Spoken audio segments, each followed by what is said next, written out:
I think there is something to be said for within psychology, or for me, psychotherapy, of quieting the ego. Probably the most psychotherapeutic beneficial thing, most spiritual beneficial thing, the most community beneficial thing, most self-beneficial thing that I do. It's all the same thing. It is quieting the ego and trying to listen where I can be most useful.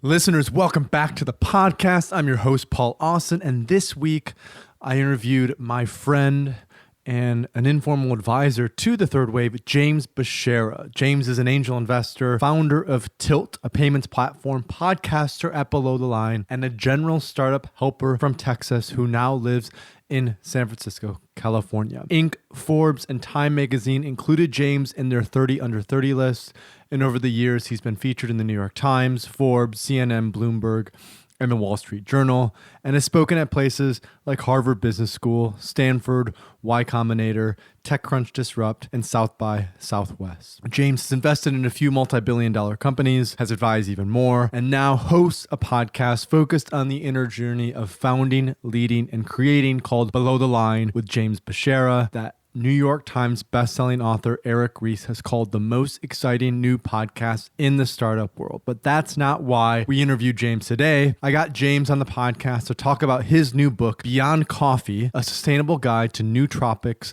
adaptogens, and mushrooms. And in this episode, we started off by talking about James's journey with burnout, and what role coffee played in that, and why that inspired him to write a book about going beyond coffee, how we define productivity in today's day and age, how Alan Watts, yes, that famous philosopher, kickstarted James's journey into a deeper sense of self-knowledge, and why being honest at all times is often the best thing that we can do. So, without further ado, I bring you James Beshara. James Beshara, welcome, author of Beyond Coffee, a sustainable guide to nootropics, adaptogens, and mushrooms. I just want to thank you for joining us on the show today, man. Thank you for having me, Paul. I'm really excited to do this. You know, we're here in your little nook.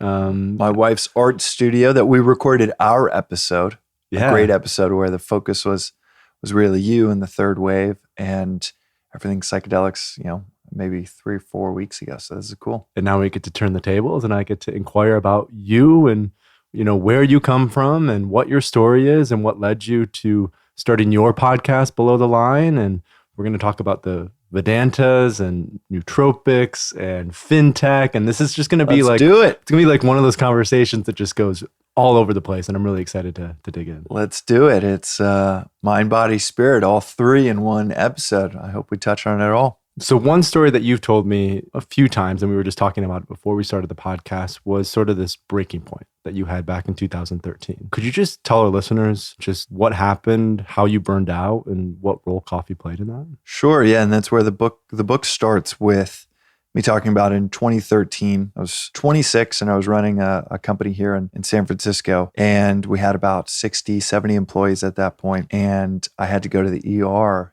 I had to go visit my doctor, and he's the one that said, we need to go across the street to the ER. Right after the visit, I went to go see my doctor because for about 3 weeks straight, I felt shallow breathing and felt like my heartbeat was just at a constant elevated rate. And it's kind of like the feeling of kind of butterflies in your stomach, but for 3 straight weeks. Long story short, I had an irregular heartbeat and a condition called atrial fibrillation at 26, which is super rare. And in all of the questions that the doctor's asking about my habits, my exercise regimens, he said, and James, how many cups of coffee do you drink a day?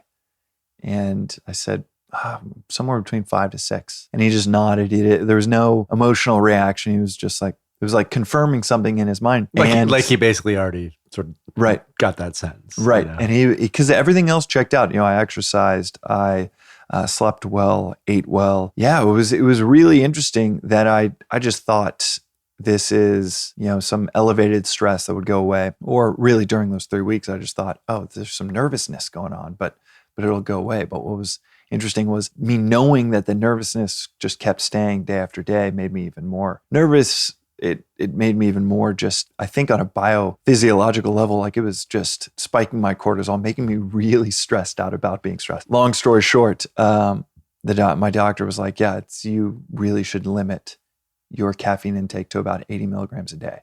And I was like, okay, how many is that? What is that? 3 cups of coffee, 4 cups of coffee? And he was like, no, that's about a tenth of what you're doing right now.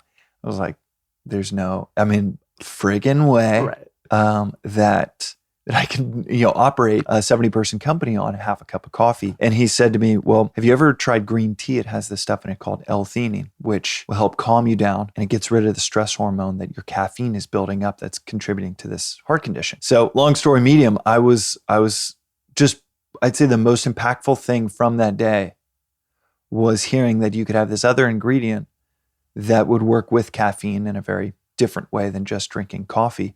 And it was so interesting. From then until now, I went from thinking, well, if there was anything better than coffee, then we'd know it. It would be obvious. Everybody would talk about it. Everyone would know about it. And that would be obvious. To now, fast forward 5.5, 6 years later. And the opposite is true. It's now I'm of the mind where it's like, are we going to find a better concoction for our productivity than this thing we've been drinking for 300, 400 years? To me now, it's much more obvious that we're going to do better than this thing that we've been drinking for 400 years. And especially now in the heels of 5.5 years of research, it's clear that we can go beyond just coffee for our morning rituals for productivity. And also this world we live in that is just collectively encouraged to just over-caffeinate.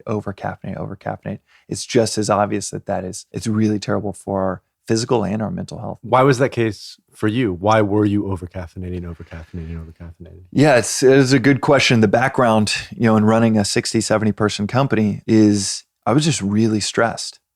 And I think I fell into this cycle that I think a lot of people fall into, where I was overworked by my own doing. I can become pretty fanatical. And I was working 7 days a week, probably 90, 100 hours a week, every week at that point for about 2 years on my startup. I think I just fell into this cycle where, because I was so stressed, because I was so overworked, my antidote to that wasn't healthy choices. It was more caffeine. I was prescribed Adderall in college. And so it was caffeine, Adderall, and I've only taken Adderall maybe 40 times in my life because I get a bad headache. So it's it's diminishing returns after about 2 hours. But it certainly was an openness to trying as much of a caffeine stimulant as I could. It was a joke around the office that I was just chugging so much caffeine. I'd say the darkest observation about that point in time wasn't that I was consuming so much caffeine, just chugging so much coffee. It was that it was so normal to do that. It was a joke around the office rather than, hey, you have an addiction to this incredibly strong stimulant, and your way around all of the negative effects that it's causing you is to have more of it. Interesting, right? The way that we can rationalize that. It's kind of like, that's sort of inherent in working culture. It's like we sacrifice longevity and sustainability for immediate gratification, for what we need in the here and now, particularly in startup culture, when it's like, look, we got to hustle, we got to work our asses off, we got to make this happen. We don't think about this month's goals, and then boom, burnout happens. Right. What was burnout like for you when that did eventually happen? So there was the very strong physical symptoms of elevated heart rate, shallow breathing for 3 straight weeks. And for atrial fibrillation, many people can't feel it, but I could feel it. And so it was easy for me to go into the doctor and get it diagnosed. And that also made it really easy to recognize what I was doing was really unsustainable. I think for many people, if you don't have, if you don't have that really bright flashing, check engine light going off, then you don't know that what you're doing is unsustainable. You don't know that you're burning out your, physiology. And I'd say mental health just as much. They're both combined. And when we get into kind of just a culture of over-caffeination, it is affecting our mental health as much as it's affecting our physical health. The very easy tie between those things is cortisol, stress hormone. You chug a coffee, and the caffeine intake from coffee will be the exact same cortisol response as acute stress.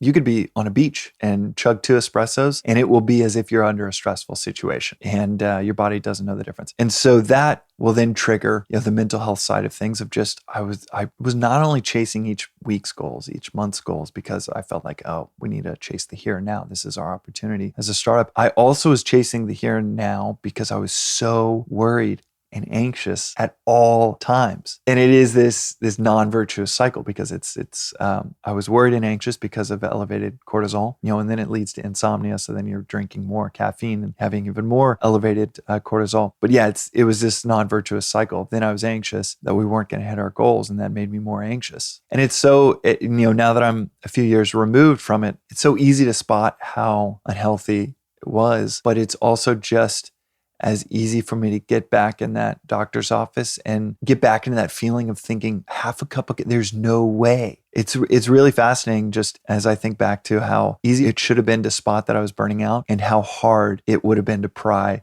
that fourth, fifth, sixth cup of coffee out of my hands because I felt like I truly needed it each day. So now 6 years later, you've written this entire book. You've done extensive research on what are things that are beyond coffee. In your research, what have you found to be some of the most effective substances or, drinks or whatever else it might be that are useful for productivity? And within that, how do you define productivity nowadays? Yeah, it's a great question. And as you can see, I'm drinking matcha right now, matcha latte. Matcha's great. And I love matcha. Matcha is just a form of green tea. It's powdered green tea. It's the whole leaf powdered up and grinded down and put into a drink. And it has a lot of L-theanine as well as catechins, which are great antioxidants, along with the caffeine and lower amounts of caffeine, so that it just can be spaced out of 2 or 3 cups of matcha throughout the day would equal about 1.5 cups of coffee. And so I'll just say that right off the bat, I love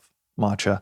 I think you've heard me talk about matcha. And it also has the difference between grinding up the actual leaf versus just green tea is the difference of, I think it's around 130 times as many antioxidants as a cup of green tea. So it's really healthy for you. And really for me, it also, I get to have something to sip on, something to drink, but it's spacing out the caffeine throughout the day. Zooming out to your question of what is productivity. It's a really, really great question because I think one of the things that we do, collectively, societally, is confuse alertness, wakefulness, something from coffee, with productivity. And we can get into the actual compounds. And if you go to beyondcoffeebook.com, you can get the first 2 chapters free, as well as see what I take every morning based on this research around sustainable approaches to these things. Zooming out, I'll answer your question on productivity and then also just talk about the different buckets of these compounds. On productivity is really, it's not just wakefulness, alertness, because anyone can go back to a time in their life where they've had 4 cups of coffee and they're jittery. They're actually awake. I think that's like anxiety. Anxiety, right? It's more anxiety. And you can be awake and completely alert, but terribly unproductive because you're anxious. So productivity is really, in my zooming out kind of first principles thinking, when I approached all of the different compounds, productivity was, it was energy plus cognition plus direction. And so energy would be wakefulness, alertness, something that caffeine can provide for you. And then cognition would be focus, clarity, memory, creativity, lateral thinking. And then direction is, is this pointed in the right direction? Think of it kind of like energy is the fuel. You've got cognition as the engine, and then direction is the steering wheel. You need all 3. And if you only have energy, but you have no clear way of directing it, then you're anxious. So you have energy, but you're putting it on some pretty unproductive thoughts, or the engine isn't really there and you're freaking ready to go because you just pop 2 Adderall, but you're on 24 hours of no sleep. You're not going to be very productive, even if you're not going to, and you're cognitively not going to be really there. So it's energy, cognition, and direction. And when I kind of think about my own approach each morning, and I love a morning coffee, but I'll also add in certain routines, like switching to matcha after that first cup of coffee. I'll also add in things like omega-3s for cognitive performance. It's not just about energy, it's about cognition. And then direction, I'll add in immunosupportive things like echinacea, vitamin C, because you might have energy from adenosine receptor blocking caffeine, but you're catching a cold and it's going to sap your energy. So immunosupportive things like echinacea, vitamin C, and then also things like anti-inflammatories and turmeric And the book, obviously, as you can imagine, explains this stuff much more linearly than a podcast can. But things like anti-inflammatories like turmeric, cumin, your body can waste 10 to 15% of its energy just on inflammation. And let's say it's inflammation in the gut because you're slightly allergic to something that you consumed that morning, or it's inflammation from a twisted ankle, from exercise the day before, and a sore back, whatever it is. You're wasting energy on that. And that's energy that you have, but it's being spent in the wrong direction. So that's my definition and our definition for the book of productivity. So one thing that comes up for me as we're talking about this concept of productivity, you had a background in fintech. So actually let's talk about that, because I want to take that and I want to talk about kind of where the future of work is going as more and more people transition from coffee to these other substances, that essentially the focus isn't as much on I need to get as much shit done as possible, but I want to be in a really great state of mind. I want to be in flow. I want to be in a flow. groove of productivity, right? Yeah. And so I think that reframing and doing it within your story would be fantastic. So I'd love if you could just tell our listeners a little bit about your business background in particular, in terms of what you've built, kind of what you're involved with, and then we can transition into. Yeah, absolutely. And I do want to touch on, just to slightly correct something that I think is the predominant conception of productivity, or especially with something like this book, is that, okay, you add in supplements, you add in compounds, and you're a better version of yourself. But the book is I make sure to say this is fifth in the list of things to really focus on. And these are things you and I have chatted about before as well. But if you want to get into flow, and this is the contrast to where I was in 2013, where it was like, I've got this awesome crutch and it's caffeine, or an awesome crutch and it's these exogenous compounds. And the truth is that should be fifth on the list, of first being great sleep. And 2 hours of sleep, no matter how much caffeine and L-theanine you have, that you're not going to be productive with only 2 hours of sleep. Next would be exercise. Exercise has been shown over and over again as being just as cognitive enhancing as any supplement out there. So 3 times a week. So sleep, I get 8 hours of sleep every night. And one of the best pieces of advice I ever got from a sleep doctor when I was looking into this, as I was approaching my CEO founder role in an unsustainable way, she said, wake up every morning at the same time and do it for 8 days and see how quickly you can get into a creative flow after 8 days of waking up at the same time every morning. After sleep, exercise 3 times a week of pretty strenuous 30 minutes of aerobic exercise. And the research on that is also, like I said, pretty clear that it's just as effective as any cognitive enhancing supplement. Third would be diet. It's everything in moderation. I don't really drink. And that's mainly because it really disturbs, number one for me, sleep. So if I have 2-3 drinks, I'm going to have worse sleep. And then fourth is stress management. So meditation, practicing the art of undercommitting, committing to fewer and fewer things. Mindfulness, I practice TM, transcendental meditation, just breathing, and mantra driven meditation. And then fifth would be these exogenous compounds, which the book focuses on. I'm not an expert on the other 4, but I know from all of the research that the other 4 are foundational before you get to that fifth. So I just wanted to call that out. Going to my background, so I've been a startup founder. This is such a weird book for me to write, because my background for the last 10 years has been all startups. I guess about 11 years now, it's just been focused on startups and technology companies. And that's what I started doing right out of college. And I built 3 companies, and that's my main focus. That's what all of my friends know me for. But yeah, there was this parallel thread that started about 6 years ago of researching these things for my own productivity, creativity, my own desire to get into flow. And then what started at the end of last year with a blog post, a long blog post, became a 5-part blog post. And then it was like, all right, I might as well just do all of the research and put this into a short little book. So that's a little background on the book. But the background on me is startup guy, and was building a payments company in 2013 when I during that ER stint. And what would you like to know about the founder background? So I think talking a little bit, you have this podcast now, Below the Line. So how did those, that work that you did in building those startups really inform the sort of reframing of work that you have now, where you're not in the trenches working, but you now have the flexibility to take a step back and you're focused on more creative pursuits, like the podcast, like writing the book, like angel investing. So I just love to hear you talk about like that sort of shift in perspective and how it basically influenced you to start this podcast and what the podcast is about. It's somewhat related to the book, but I'd say it's kind of in these buckets of body, mind, spirit, and all three really need to be working together, but also independently focused on and maintained. And so the podcast Below the Line is really an outgrowth of when I was going through a really tough time at the end of Tilt. And ultimately, it just failed, did not meet any of our expectations.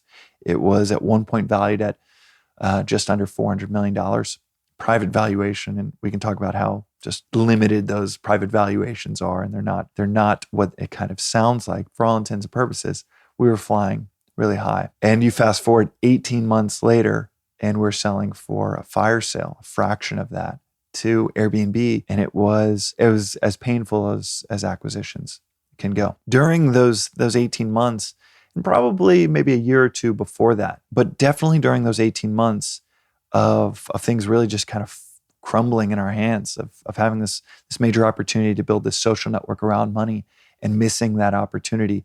And the above the line version, or my podcast is called Below the Line. For listeners, it's a metaphor of the iceberg and the water, where 10% is above the water line and 90% is below. And ultimately, the real substance is below the line, beneath the surface, what you can't see. And for me, the above the line version of that experience was, we really struggled to find a revenue model. We were growing virally. We were growing pretty fast, even as we sold, but we couldn't hit a real revenue model similar to something like Venmo. Struggled with as well, and why they sold. But the below the line version was just, I was caught up in trying to build this world-changing company, 50% to change the world, and 50% financial engineering, ego engineering, identity engineering. Build something and I'll be the face of it, and I'll be right at the tip of the spear of this change. And it was a really short-sighted and pretty dysfunctional way to start something, to build something. And I noticed in the last 18 months, it was, we were struggling because of a lot of the decisions that my co-founder and I made that were trying to optimize for the business, but it's just as honest to say it was trying to optimize for ego, for financial engineering, for identity engineering, and setting these wild expectations, externally, and crumbling under those expectations internally. And it was such a trying experience for me. It was so stressful, so emotional, even like all of the right nutritional supplementation, diet, and exercise. Those are really important. But getting all of those things right wasn't going to change the fact that I was probably going through the most stressful career or stressful professional experience that I'll ever go through. And during that experience, I said, okay, on the other side of this, I don't really care how it goes. Even if it is a complete wash, I'll go write about my experiences. I'll move to South Africa, where I'd lived before, and I was like, I'll just live there and write about my experiences, be completely broken, and just share my experiences of the world. And I think that was an outgrowth of this desire to want to talk about what it's really like to be a founder, and add to this pretty strong, or a dearth of literature around the psychological side of being a founder. So that was the beginning of it. And then after we sold, that thought never went away. And I said, okay, I want to write about the psychological side of creation, something that no one ever talks about. And if I'm going to write about it, I better interview some of the best creators, leaders, researchers on the topic of the psychology of creation. And then one of my friends, Eric Ries from Lean Startup, a best-selling author, he said, dude, okay, cool. Book sounds really cool, but you should start it as a podcast.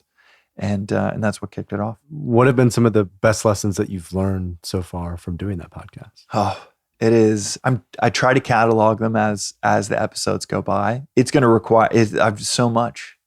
It is phenomenal from the perspective of, and also right after we sold, after we went through this just really painful experience, that's when I would hear from some of my favorite entrepreneurs, investors. I would hear from them that they had similar experiences, or I'd be getting dinner with them and they would tell me their below the line version of what their experience in the last company was really like, or a company that I had read about that I'd have this amazing kind of veneer or polish to their story. And then I'd hear the real version. I was like, why the hell didn't you tell me this stuff when I was going through it? And why aren't these stories, the real versions of these people's stories, why aren't those more known? Is it always just this polished, perfectly packaged version out there? And I found it so comforting just to hear that I wasn't alone to go through my experience that I went through in the way that we did. We weren't alone. And that was, not only is it helpful to know you can go on, recover from it and learn a lot from it and actually get to focus on the change that you want to affect in the world. More than that, it's so commonplace to have that type of entrepreneurial experience.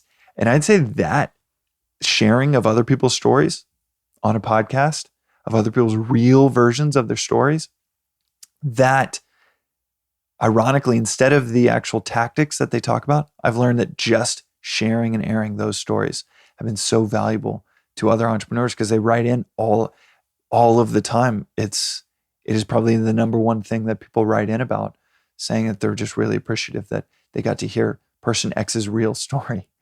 Like Justin Kahn, the first episode talks about how they sold Twitch, a company for about $1 billion to Amazon. And within a few months, he couldn't get out of bed for 4 days because he was in a really dark place mentally. And he realized how little this thing that he chased for 10 years, a massive entrepreneurial exit, how little it actually mattered in his mental health. That's powerful shit. Like that's crazy powerful to hear that the thing that you're chasing might not actually be the solution to your problems. So it's at least worth the curiosity that maybe the solution to your problems are elsewhere. Yeah, that's just one small anecdote of powerful stuff entrepreneurs share. But this is like a recurring story that I've heard time and time again. When back in December, I hosted a panel here in San Francisco with a friend of mine who exited and had a 7-figure exit, another friend of mine who was a VP at LegalZoom and quit, and then a friend of mine who's an executive coach, an ayahuasca executive coach, Michael Castros, who has been on this before. And what both the two former, startup, the VP and the friend of mine, what they both emphasized was, I wish I had that perspective that doing all that work and making all that money and doing the big exit, it wouldn't actually quote unquote fix or address a lot of the underlying kind of core reasons why I was unhappy or dissatisfied or continuing to seek for that external, goal. And I think this is what I was hinting at before with this overemphasis on coffee and needing to get things done. It's like, we kind of continue to want to put fuel in our rocket ship to go somewhere and get somewhere and be somewhere without having the context and the understanding that at the end of the day, what matters most is what we have right now in terms of what we can be present with, what we can be grateful for. And this is obviously a hotter and hotter topic, particularly, because this is a psychedelic podcast within the sort of emerging psychedelic space, and entrepreneurs like yourself, we're now becoming interested in psychedelics. We're having this reframe and understanding there's something deeper that we really need to understand about ourselves. And this is what gets into, like, for example, what you've now been exploring with the Vedantas and what's there. So I think this is an excellent transition point to like go into kind of from a spiritual perspective, right? What has been your path and where are you at either currently or where have you been, what have you been processing that's helped you to get perspective on some of these larger questions, these larger existential questions of like, what do I want to pursue? What's meaningful to me? What do I believe is true? I'd love to just hear a little bit about your perspective and your story on that. Well, I'd say 3 things come to mind with that question. And as I think as a backdrop, you're moving forward is not always progress. 10 feet forward in the wrong direction can feel good because you're moving forward, if that's your measurement. But if it's in the wrong direction, it is the exact opposite of what you need. And I think it's like a road trip. If you feel like this professional pursuit and achieving this professional milestone is the end all be all of, it is the solution to what's missing or what's wrong in your life, you better hope that that's right. Because if you're wrong and you went on a road trip 1,000 miles in the wrong direction, well, you just made your path that much harder to get to the place that you want to be. And I'd say that is the first thing that comes to mind. It's just moving forward is not always progress. And I think entrepreneurially, career, professionally, you just get told moving forward is progress. Can't tell you how many founders I know that will burn bridges, burn relationships. They will work through familial relationships that are now destroyed and get to the other side. And they're in a situation like Justin's where it's like, oh shit, this wasn't what I thought it was going to be. And be in an irreparable situation, having burned those relationships. I mean, you hear about it, or at least I heard about it and grew up in a neighborhood where you know someone really, really professionally successful lived in that big mansion, and yet their family was really, really messed up. Mm-hmm. And that's territory. That's you. It's irreparable in many ways. The second thing that comes to mind is, as I would mention this on any podcast, but specifically for yours, I think it was, I probably saw 3 years in, 2-3 years in, that the professional pursuit was not checking that box it was not the destination I really wanted to be. And I definitely struggled with the ego side of things, wanting to engineer this identity of this really, in some ways it's innocuous, in some ways it's pretty, it's just super incredibly vain. The incredibly vain version would be, I want to be that guy that's seen as the creator of this world dominating company. Mm-hmm. And I would see a movie at 24 and say, oh, I want to be that character that everybody is cheering about. Everybody is showing these obviously just visceral reactions of how awesome they are, how great they are. That's the vain way of putting it. I think the innocuous way, or potentially less selfish but still misguided viewpoint, is I just wanted to be useful. And I would settle for signs of being useful. You can want to be on the cover of a magazine because you want the vanity of people to know who you are. You can want to be on the cover of a magazine because that's a sign that, oh, that person's doing something useful, that this magazine is putting on the cover of it. I want to be really useful.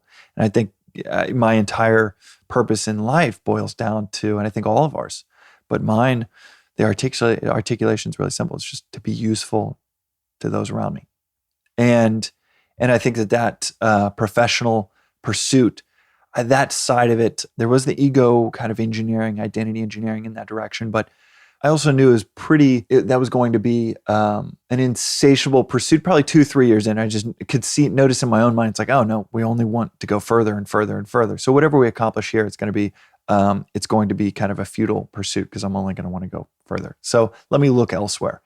And I got really addicted to Alan Watts lectures on YouTube. Mm-hmm. And I'd grown up, my dad taught us to meditate when we were about 8 years old. And so I grew up with a religious and meditative kind of practice around me. We also grew up Catholic. And so my dad was this unique character meditating, every single day at 2 p.m. and us going to church every Sunday. And so having that exposure to Buddhism and Catholicism at an early age was really formative. But I'd say it really sunk in when I was going through the really trying time of building something outside of the acquisition experience. Just creating something from scratch is extremely stressful.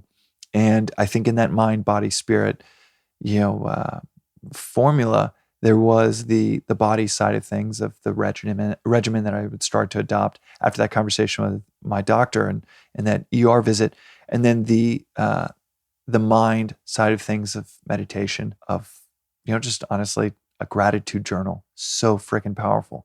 Writing down every morning what you're grateful for, and then third, kind of that spiritual practice of being really receptive to the messages of people way smarter than myself on purpose of life and how to be effective in that purpose. So in being useful, I loved Alan Watts' lectures because in my pursuit of all kinds of trying to be useful, this insanely articulate philosopher from the 20th century, for those that don't know, he's one of the He's British, but he's one of the people most responsible for introducing the West to Eastern philosophies. He lived in Sausalito On a houseboat. Of all places. And so lived nearby where we are right now. He's this extremely articulate philosopher that also happened to record everything, just happened to be a philosopher in a time where he could record everything in the 40s, 50s, 60s that he was laying down. So you go on YouTube and you can just look up his lectures, and many of which now have been put to really cool, melodic kind of soundtracks. Those are some of my favorite soundtracks to put in my psilocybin playlist. So when we started Synthesis last year, we would throw in a couple Alan Watts soundtracks. You can find them all over Spotify. They're really easy, and just like dropping one of those in there when you're on like 4 grams of mushrooms, it's just like, it just boom, it hits you because it's so real and there's so much truth in it, and it's grounded in something that this lineage, this wisdom that's thousands and thousands and thousands of years old. I remember listening to one lecture a few months into being exposed to him, and the lecture just said, what do you want? Can you sit down and write 250 words of what you want in life? And it's a powerful exercise because you'll realize, you can say maybe 8 words, 10 words of what you want in life, but try to write out 250 words to describe exactly what you want. And you quickly realize 100, 150 words in, it's like, I am describing total bullshit. I have no idea what any of this stuff means. Like you end up describing some fictional kind of like medieval version of heaven. And then you're like, oh shit, I have no idea what any of this stuff is, or it's just a platitude, or like platitude, this is, right? Like so basic, or like this is very superficial, or exactly. It's someone else's words. Oh my God. And that's all it takes is you could do that in 10, 15 minutes. Try to describe what you want in life in 250 words. He basically just says you don't know what you want. And you don't know what you want for 2 potential reasons. One is, and at that point in the lecture, I'm like, yeah, I don't know what I want. He's right. Clueless. I literally want these things that I think I want just so that I can pursue what I really want. It's like, I want to hit these professional career milestones so that I can have infinite options to pursue whatever I want. I mean, it takes 30 seconds to realize how ridiculous that is of like, I want to hit this milestone so that I can do whatever I want. It's like, well, if you can't answer that question of whatever you wanted that milestone, one, how do you know that milestone's going to get you there? But so I was already at this kind of arrested place of, okay, Mr. Watts, I have no idea what I want. I agree with you. And then he basically said, you don't know what you want for 2 reasons. One, maybe it's you don't know what you want because there is no you. You're changing every 10 years. So the thing that you thought you wanted 10 years ago has now changed. And if you're changing every 10 years, then you're changing every 5. And if you're changing every 5, you're changing every 1. So if you're changing every year, you're basically changing every second. So there is no you, static you, to want something. Maybe that's a reason you don't know what you want. And then he said the second reason that perhaps you don't know what you want is maybe you already have it. Maybe this idea that you don't know what you want, you don't have what you want. The implicitness of the question of what do you want, basically saying you don't have it, so what is it, is completely wrong. Maybe you don't know what you want because you have everything that you want deep down. And so that hit me like a ton of bricks. And I I was softened up for 1,000 hours before I got to that point in one of his lectures, but totally rearranged kind of my thinking. And it's like, oh shit, I have maybe, let me just entertain this for a little bit. Maybe I have everything that I want.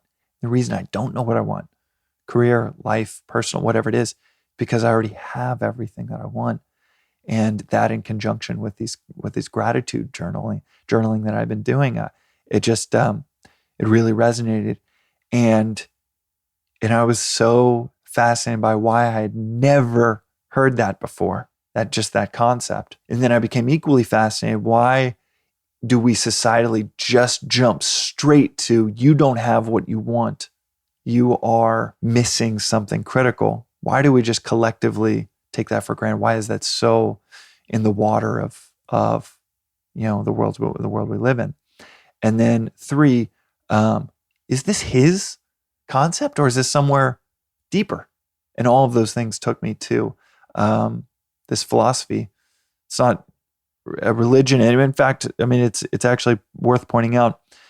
Eastern philosophy, in many ways, it's Buddhism, Taoism, Hinduism, Vedanta, there are more philosophies than there are religion. There's no like should, shouldn't in Vedanta. There is no dogma. What you need to attend X on this day. You need to celebrate Y on this day. There's no real traditions to it. There's a few, but it's more of a philosophy than a religion. And truthfully, I think it's more of a psychotherapy than a religion. And so I think that I was just in a place where I was so eager to learn where all of this came from, that single kind of inflection point that Alan Watts talked about of why you don't know what you want. And I just kept finding more and more wisdom when I searched in that area of Vedanta. It was like just pulling, I always think about it kind of like, the magician pulling the handkerchief that just never stops out of his hand.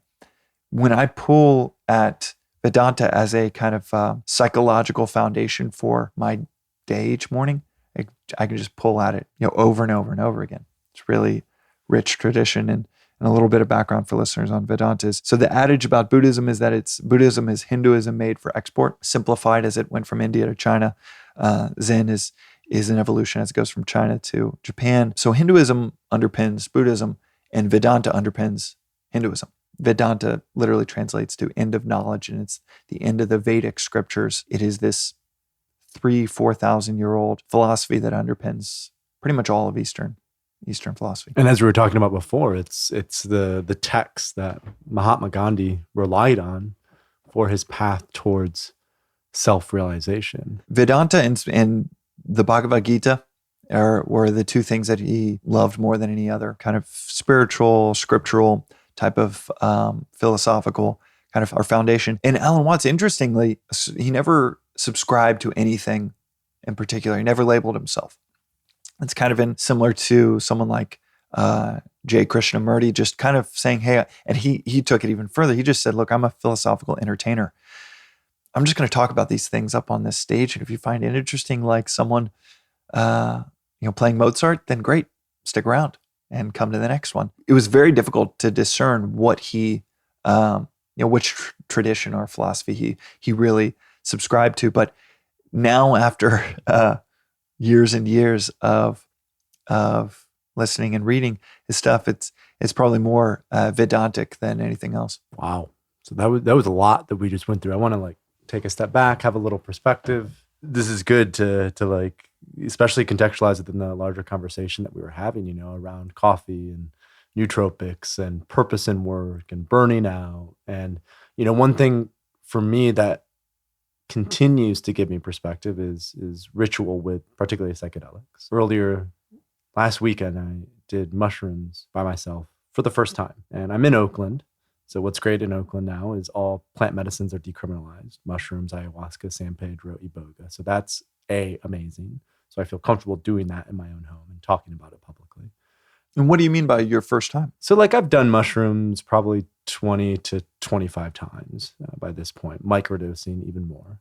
But almost always when I've done mushrooms, it's been with friends, outside, hiking. The exception to that was last year I went to Synthesis, the retreat center that we set up, and did it within a ceremonial context with 12 other people. We had guides and facilitators and did a really high dose at that point. But I never done the whole Terrence McKenna, eat 5 grams of dried psilocybin mushrooms in the dark and just see what comes up. So heroic dose, just go right in, And the last couple of years, I've been doing a lot of public stuff with microdosing. So microdosing has been more my practice, but I also have these high dose experiences. So I was like, let's go ahead and let's do this. And one thing that I noticed is talking about who we are, talking about what we want, or what the you wants in us. Whenever I have those experiences, they're always a fantastic ability just to remember what actually matters.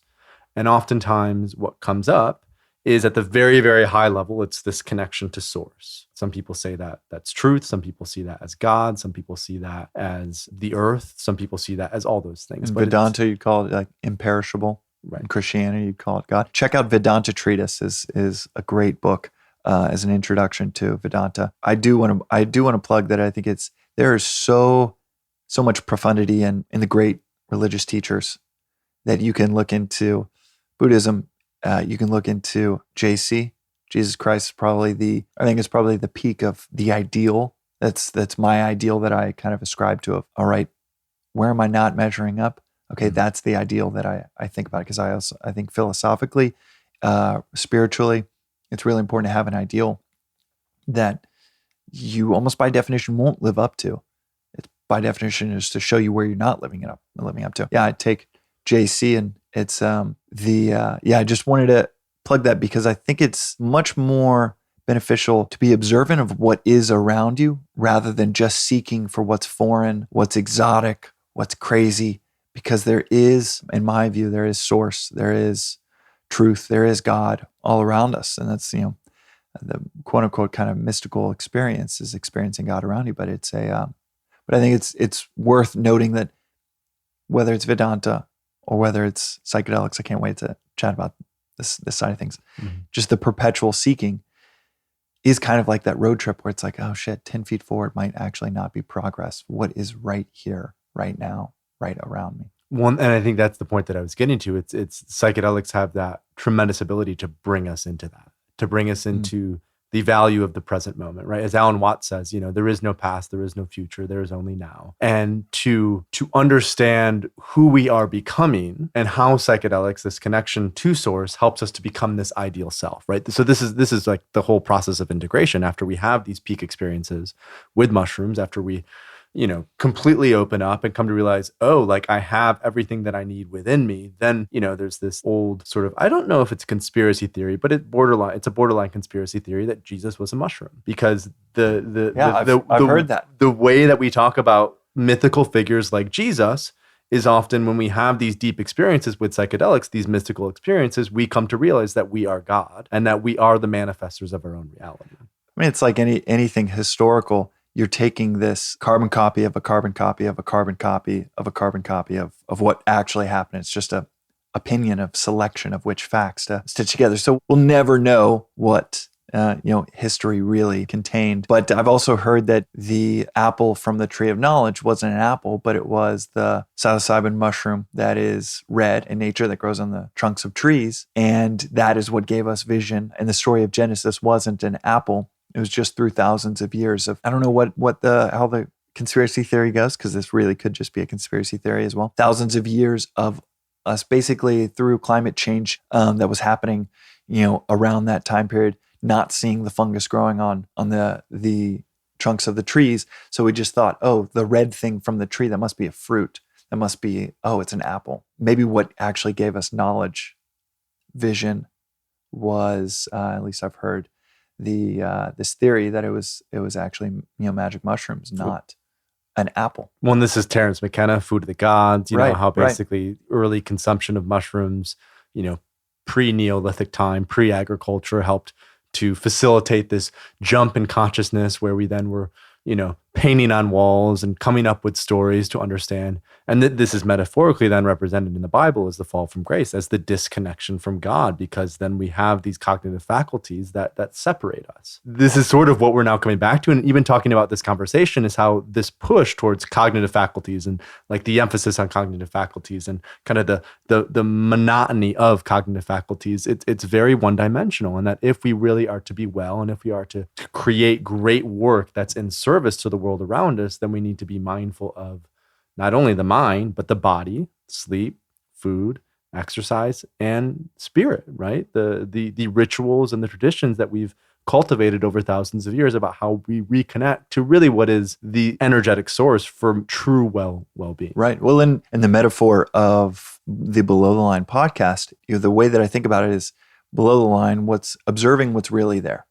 And it's not just this bifurcation of this is the 10% that you tell the world, and this is the 90% that's the reality of your story. It's actually the exact same for what we tell ourselves. I am in continual pursuit of this below the line work of understanding the 90% of shit that I probably would have just spun some different way, put into that 10% version that I'm not even aware of the 90% that's really behind, whether it's the unconscious mind directing me to do X, Y, Z, or whether it's, Carl Jung's shadow and it's an unintegrated force that is pushing me to do X, Y, Z, whatever it is. It's a lot of work for me to figure out, okay, what are my real intentions?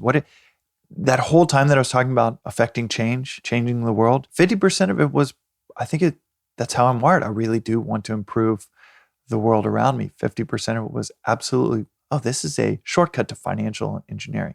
Oh, this is a shortcut to ego engineering, and stuff that I touched on a few minutes ago. And I'm a pretty egoistic creature. Mm-hmm. And then you go a layer below that, and it's actually through my own macro dosing experiences with ayahuasca that I went a layer deeper and just realized, oh my God, everything this is kind of full circle to the Alan Watts exercise that I probably did 5 years ago. After an ayahuasca experience a year ago, I was like, oh my God, it was there the whole time. It was this phrase that just kept coming up over and over again of, it was there the whole time.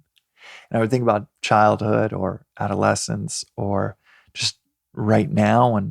And I'd be like, oh, there is not enough time to try to explain and unpack this fully.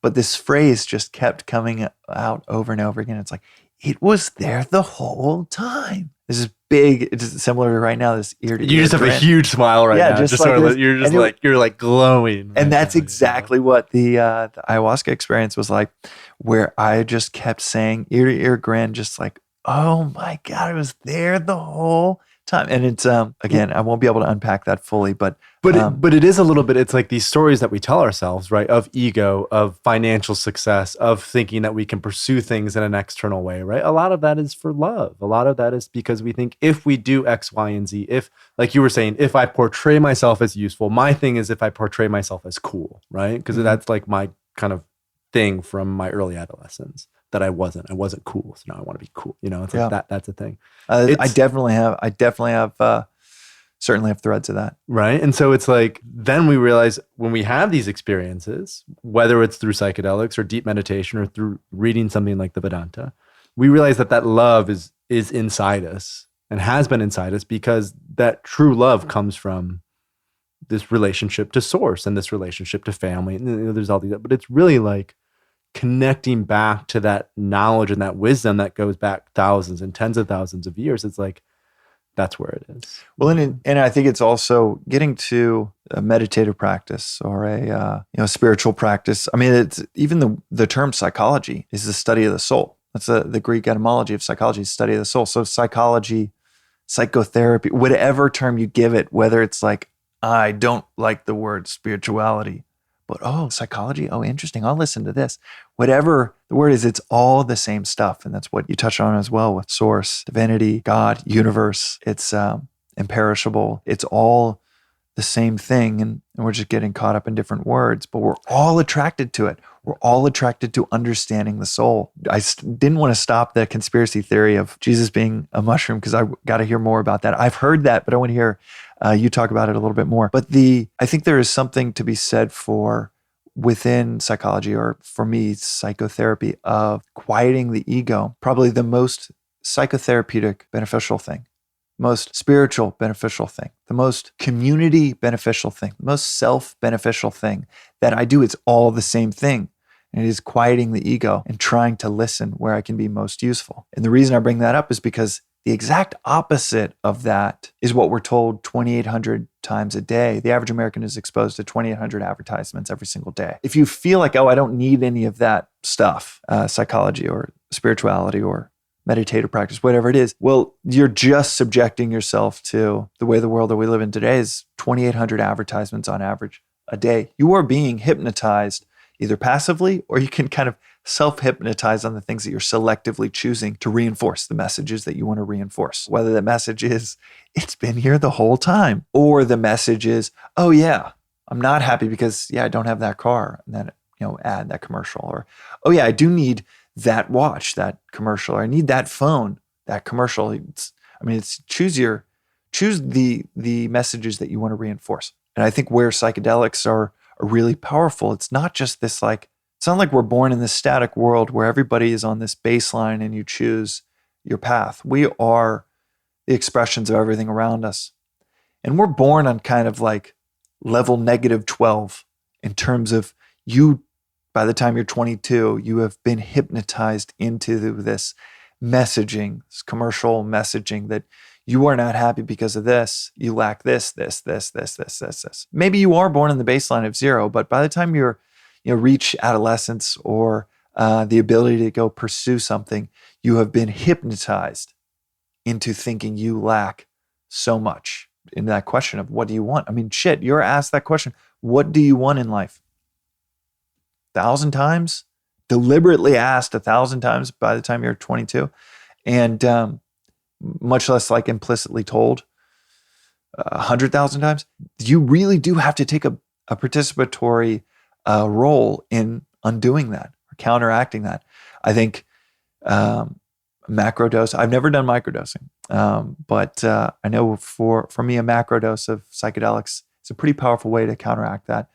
But just like I list out in the book, exogenous compounds, I'd say are fifth on the list. I think that it is, I think it's integrative work with many different things to get to that other side. I think meditative work is extremely powerful.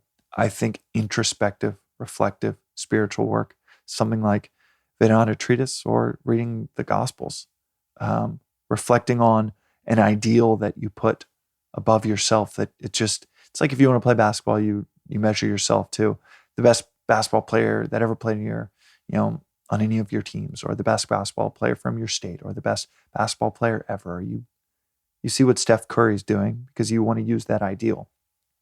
I think it's the exact same.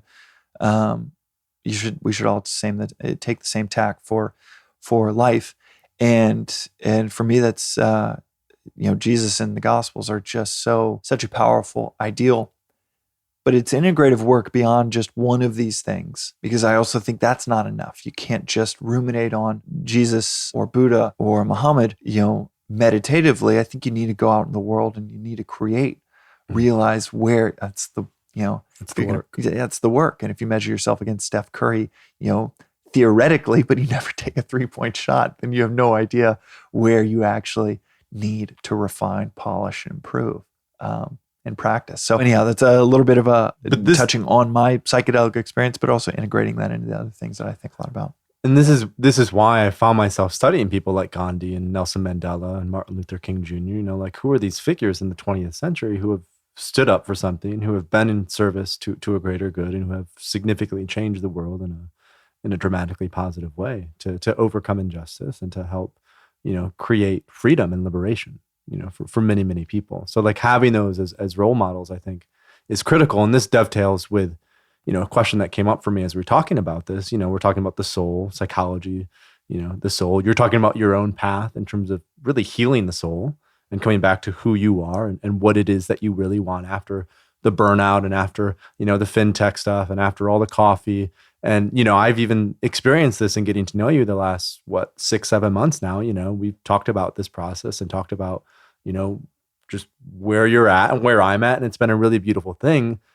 And, as an angel investor and as someone who is a founder and as someone who's really involved in, Silicon Valley and, tech scene and the startup world, I would just love to hear you talk about, based on some of your experience with psychedelics and what you understand about it, based on, the work that you've done with the Vedantas, how do you see this work overlapping with business and entrepreneurship and founder mentality over the next, 10 to 15 and 20 years? In other words, as more and more people wake up to the truth of who they are through psychedelic use and through Alan Watts and Vedanta, how will that change the way that startups and businesses and entrepreneurs actually, run their companies and their organizations? As you ask the question, what goes through my mind is like the social conventions.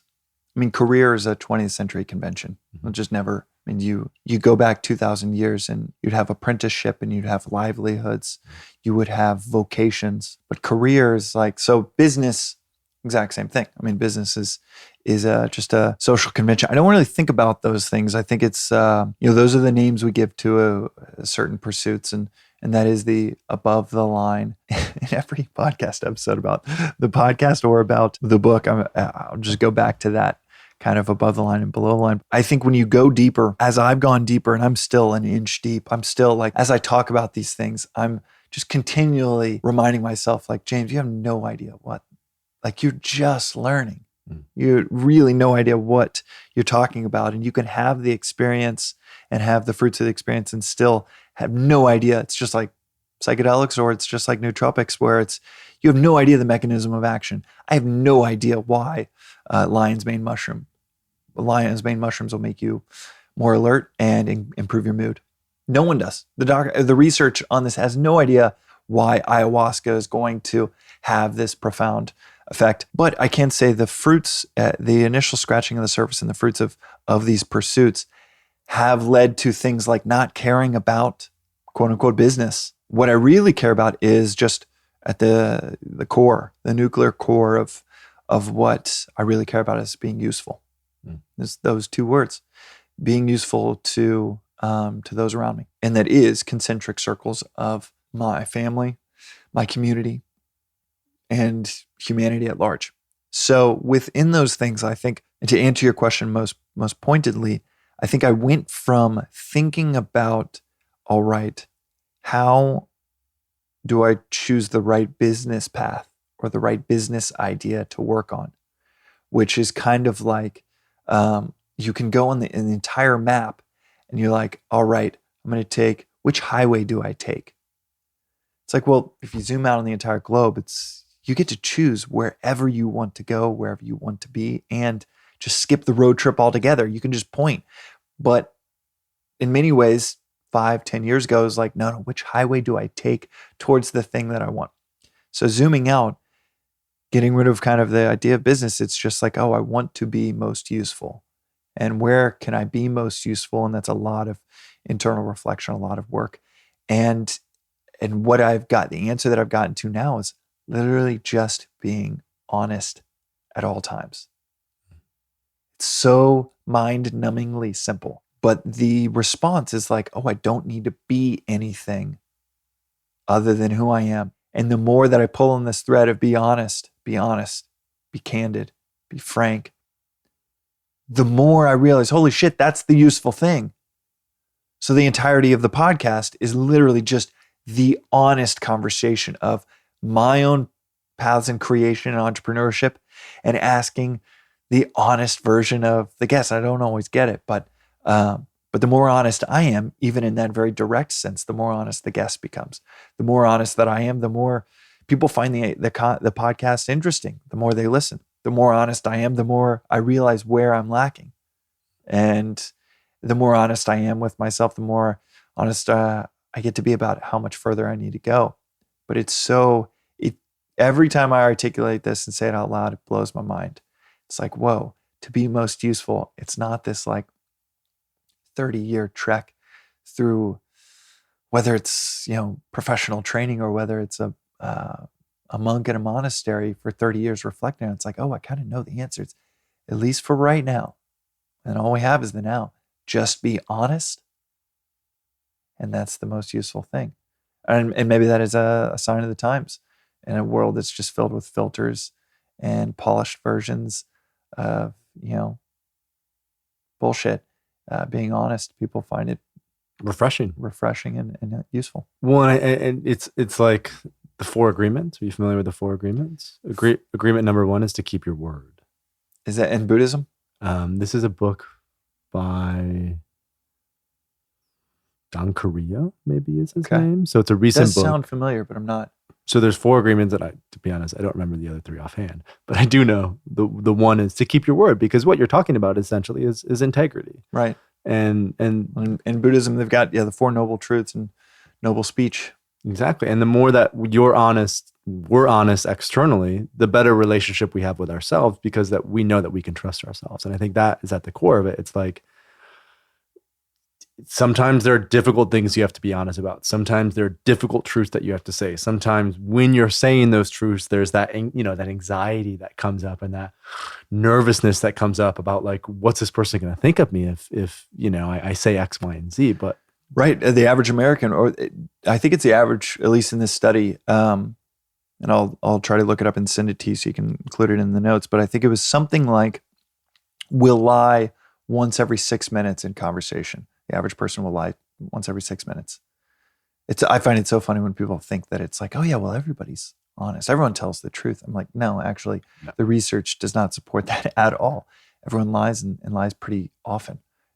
I definitely still lie in conversation, out of courtesy, out of just sometimes laziness, path of least resistance, or out of selfish gain, to where it's just like, in this situation, it's just easier and I can just like smooth this over.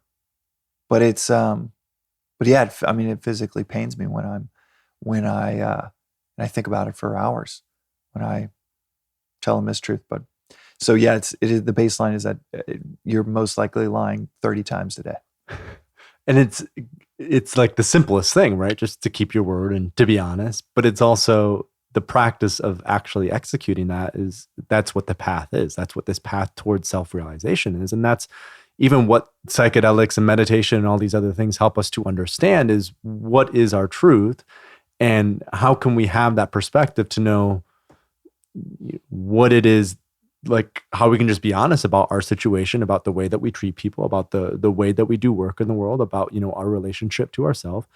Just having that clarity is so powerful because it creates this internal sense of stability and security, which can't be created by pursuing external things. It is a deeply internal process. Mm-hmm. It definitely is. And I think in your question of how has it shifted my, business pursuits or my professional path, it's kind of like going from, all right, what's the highway between Pittsburgh and Philly that I need to get on, and zooming out and just saying, oh, I actually want to chill over here. Mm-hmm. And I want to just stay in this part of the Joshua tree or something. I just want to stay here in the map. I just want to stay here in the valley of honesty, and I don't want to go anywhere else. And if I'm pulled places, great. But that's where I want to be. That's where I want to reside, and put a microphone in front of my face, and that's what you'll get. And that's and in doing that, like with the podcast, and in trying to reveal my path as a founder, and then trying to reveal other people's paths as founders, creators. They're Grammy award-winning musicians. They're street artists on the podcast, podcasters like yourself on the podcast, founders like yourself. And I think there is so much insight to be gained, tactical insight to be gained. But the biggest insight has been just being honest. It's been so revelatory for so many listeners that are just like, holy shit, I read all of these tech blogs. I read all of these, creative stories, all these productivity books. And it's like, this is what was most soul nourishing, was just hearing someone else's version that I thought was epically flawless, was actually a lot like mine, or got to the other side of what I would have thought would have been an epic destination. And it did not fill that hole within them. Maybe I should start looking elsewhere. Everything is kind of coming from, at least in my life as an angel investor, as which is basically just professional encourager of founders, or podcaster, professional encourager of creation, or writing this book, Beyond Coffee. It's professional encouragement of productivity, of usefulness through, just one of those three pillars, mind, body, spirit.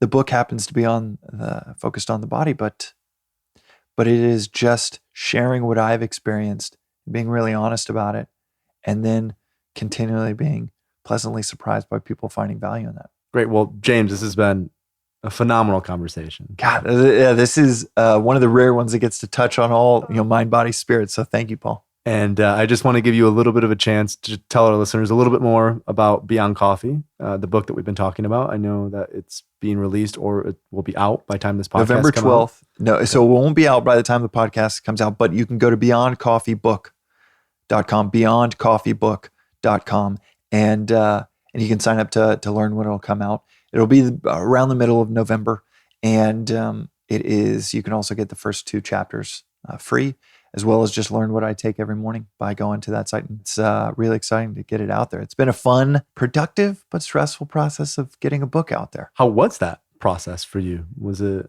It was, I'm thankful that it started in my mind very small, as, all right, everyone keeps asking me, and friends have asked me for years about all of this, just the nootropics, adaptogens, nutritional mushrooms, not medicinal mushrooms, nutritional mushrooms kind of space. And there aren't many experts on this space. And I just kept finding, like, when I would search for the expert, I was like, oh, I guess I'm kind of compiling this part of it on my own. And just after many years of doing it piecemeal, I was like, all right, I'm going to write one blog post, one essay that shares everything that I know. And then it became a 5-part essay. And then it was like, okay, this is a 100-page book. And so that is, luckily, that's where it started, was this small project of a blog post that then became the book. And so it was it evolved, just pulled at the thread, and it just evolved into it. Definitely stressful. And, there's so many things. It's just like one-way doors of once it's out there, and getting every citation. There's over 240 scientific citations throughout the book, and just getting everything right and trying to do it in a really responsible way for anyone that reads it, just taking that advice for what they take. It's a lot kind of on the shoulders, but yeah, all in all, I'd say the easiest thing was it started with a small nugget of an idea and then just pulled at the thread and evolved. Had I started with, I'm going to write a book on this topic, I think it would have been much more stressful. And that's a great lesson right there. One step at a time, right? Exactly. Start small. One step at a time. Well, James, and Below the Line Podcast is your podcast, yep. right? Below the Line Podcast. And it's on every podcast app.